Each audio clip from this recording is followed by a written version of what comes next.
Hi everyone and welcome to another video. The question today is, what are my future holidays going to look like? Because I find myself working through my issues with solo travel and where I might go. Before we get into that, if you're interested in more videos on escaping the banality of life through narrative pursuits, then please don't hesitate to like this video, comment and subscribe. When thinking about it, it's occurred to me I've been in the exact same situation before. The situation before I got married is oddly similar to my situation now. After I left university, I got a job and I was relatively well paid. I really wanted to go to Disney World and Universal Studios. I mean, who wouldn't want to go to Disney World and Universal Studios?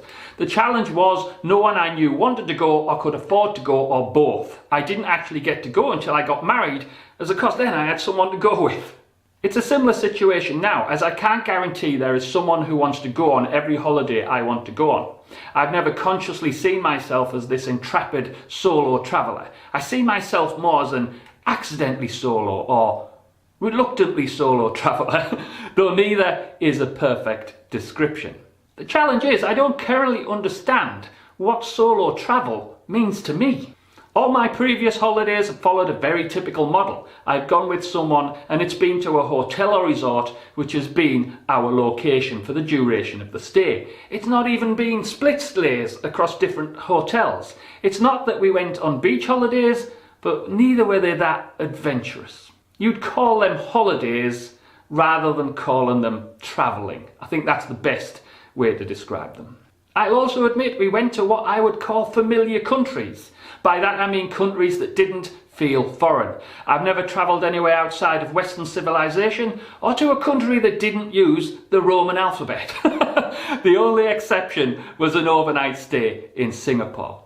I'll freely admit I also struggle with some of the traveller stereotypes. I realise they are stereotypes, but it doesn't help that there is some truth to them and I don't comfortably fit into either category. Stereotype number 1, solo women 10 plus years older than me. It's a thing. You only have to visit websites for solo travel specialists to realise that the statistics heavily slant to people older than me and the opposite sex, often over 60 or well over 60. Stereotype 2. People at least 15 years younger than me, probably with long hair. The chance of dreadlocks is statistically significant.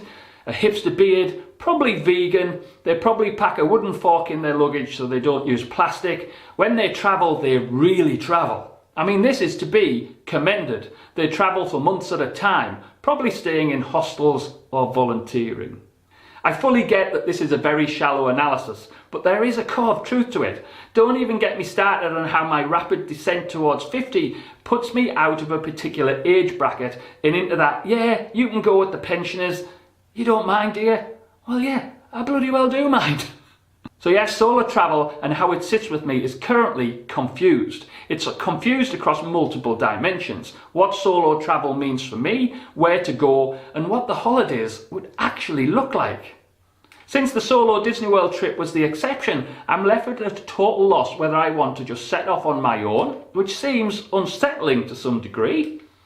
I'm stuck at an awkward age between mainstream and the pensioners. It's a real pain. In terms of places, I'm not a big fan of city breaks. Hostels, not for me. They weren't for me in my 20s, never mind now when I'm 47.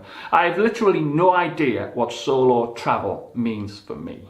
And I guess this is what this series is about. I'm going to try and figure it out via a series of videos, and I'm willing to accept your help.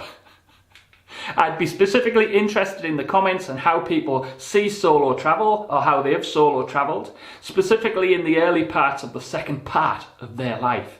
Is there anyone else out there who finds themselves in that 45 plus but not a pensioner dead zone? Like, comment, subscribe, and yeah, we should definitely try and escape together.